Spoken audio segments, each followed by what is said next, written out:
Let's make a tetrahedron out of hypertiles using these pinwheel vertices. Because the tetrahedron, which has 4 sides and 4 vertices, has each vertex 3 edges come together, we want to make our pinwheels be 3 coming together. Okay? And it's important for this that all of our pinwheels are spinning the same direction, either clockwise or counterclockwise. Okay, and I'll show you how that's done.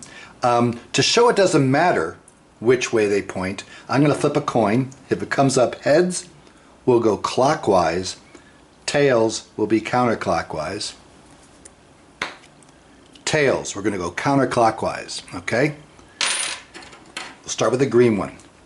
Start with the tile with the points going up and down closest to you. So like this, not like this.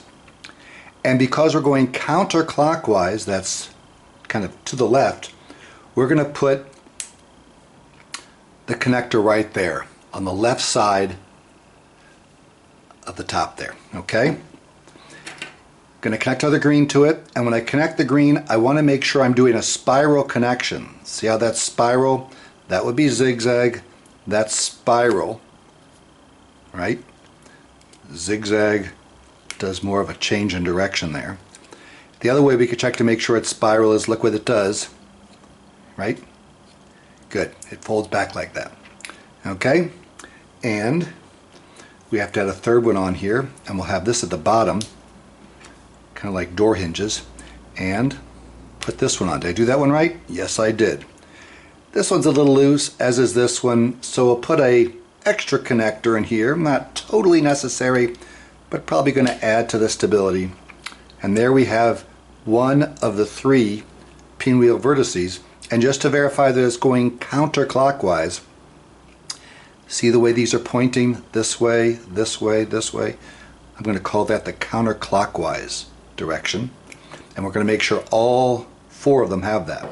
So we'll review that again. How do we start? With a tile like this, or like this. Good. Like this, points up and down closest to us. And does this connector go on the left side or the right side? Left side, because the flip of the coin said we're going to go counterclockwise with all these. Is that right? Turn it 90 degrees. We want a spiral connection. That's good. Get another one here at the bottom. And that'll be right. And just for extra stability, put that one in the middle. And you can see maybe how these kind of overlap. They're facing the same way. Good. Yellow. Points up and down, closest to me. Connector on the left side, left for counterclockwise. Oops, that's zigzag.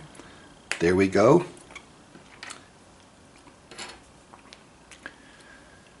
Connector. The connector is going on the same tile we started with, on that same edge, not one of the other ones, which is kind of a unique construction with hypertiles.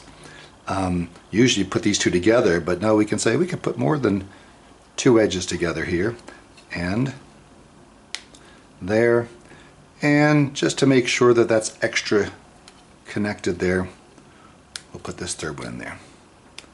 Okay, one more to go. We'll have it be the red one.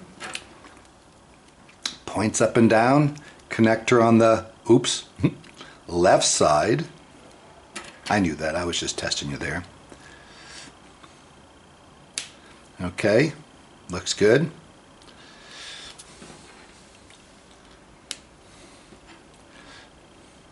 Add this next one here. Oh, look at that.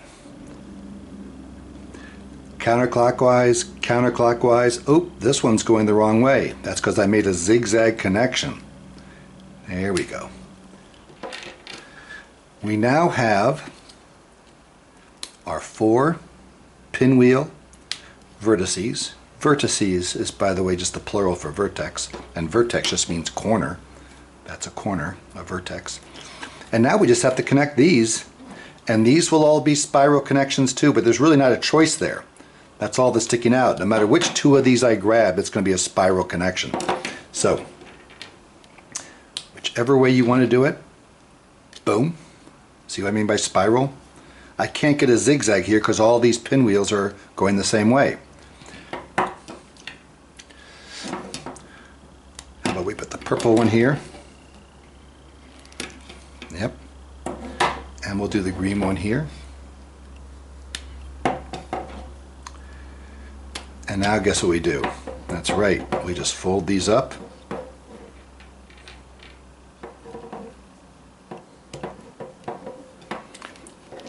And make our final connections. It's a little tight here, but we kind of knew it would be. Tetrahedron's a small shape.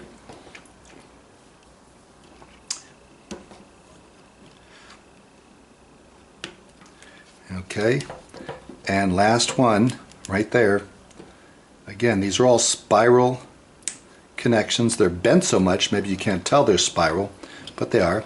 And there it is, the tetrahedron. I know it doesn't look a lot like it, but if you really focus on the fact that there's a vertex like this one with three edges coming out of it, and each of those goes then to another vertex.